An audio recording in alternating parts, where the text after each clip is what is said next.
अस्सलाम वालेकुम नाजरीन, मैं ਤੁਹਾਡਾ ਵੀਰ ਕਾਮਰਾਨ ਅਸ਼ਰਫ ਤੇ ਅੱਜ ਅਸੀਂ ਗੱਲ ਕਰਾਂਗੇ ਕਿ 2024 ਦਾ ਇਲੈਕਸ਼ਨ ਜਿਹੜਾ ਹੈ ਉਹ ਆਪਦੇ ਖਤਮ ਹੋਣ ਦੇ ਕਰੀਬ ਹੈ। ਹਕੂਮਤ ਸਾਜ਼ੀ ਦੀ ਤਰਫ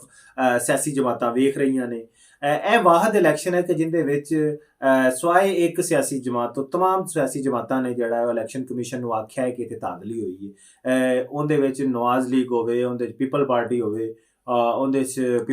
ਤਹਿਰੀਕ ਇਨਸਾਫ ਹੋਵੇ, जमात इस्लामी होवे, जमीयत उलमा इस्लाम फजलुर रहमान साहब होन या GDA होवे, सब ने इन्हां इंतखाबात दे उत्ते चर्चा की है कि ऐतकी इंतखाबात शफाफ नहीं होए। सिर्फ MKM ऐसी जमात है जिन्हों मुकम्मल तौर पर इतमाद मिले कि भाजी ऐतकी इलैक्शन बड़े शफाफ हुए ने। इस इलैक्शन दे विच जिथे जिहड़े ने वड्डे वड्डे अपसैट होए ने, उत्थे मेरे वास्ते जिहड़ी सब तो ज़्यादा तकलीफ दे गल सी वो ऐ सी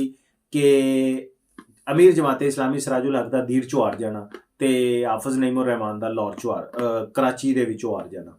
कराची दे विच जिस अंदाज दे विच हाफिज नईमुर रहमान ने एक तहरीक चलाई, जिस अंदाज दे विच बलदियाती इंतखाबात च 9 लाख वोट हासिल कीते तकरीबन, ते उस तो बाद जिस तरह दे पोल्स आज़ाद पोल्स आ रहे सी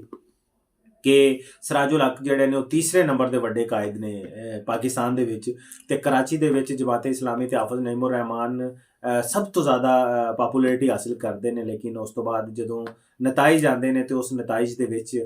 सानू यह सुन के बड़ा अफसोस होंदा है कि उन्होंने भी हरा दिता जाता है, असैम्बली तो बाहर रखा जाता है। इहदे विच मैं समझना जिहड़ी मेरी जिहड़ी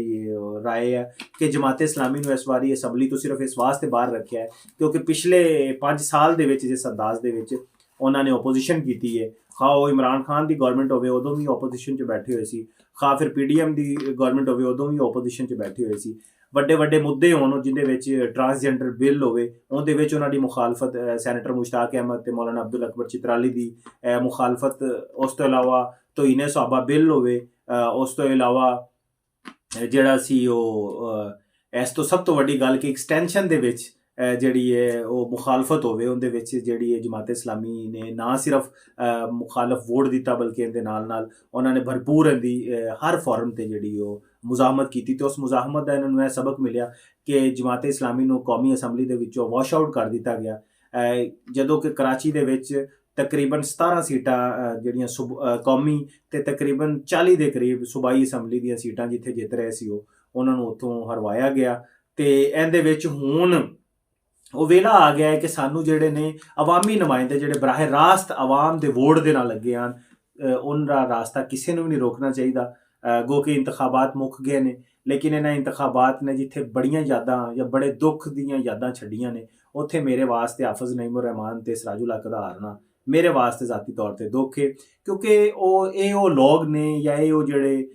शख्सियात ने जिन्हां तो गुज़श्ता 5 साल दे विच मैं ज़ाती तौर पर बहुत मुतासर होया कि जिन्हां ने मैसिव की गल की, जिन्हां ने आवाम की गल की, जिन्हां ने गल की इदारियां दे ठीक होण दी। ते इंशाअल्लाह असीं पूरी उम्मीद आ फिर भी कि ਉਹ ਆਪਦੀ ਜਦੋਜਹਿਦ ਨੂੰ ਜਾਰੀ ਰੱਖਣਗੇ ਤੇ ਇਹਦੇ ਨਾਲ ਹੀ ਆਪਦੇ ਵੀਰ ਕਾਮਰਾਨ ਨੂੰ ਇਜਾਜ਼ਤ ਦਿਓ। ਫਿਰ ਮਿਲਾਂਗੇ ਇੱਕ ਨਵੇਂ ਵਲੌਗ ਦੇ ਨਾਲ। ਰੱਬ ਰਾਖਾ।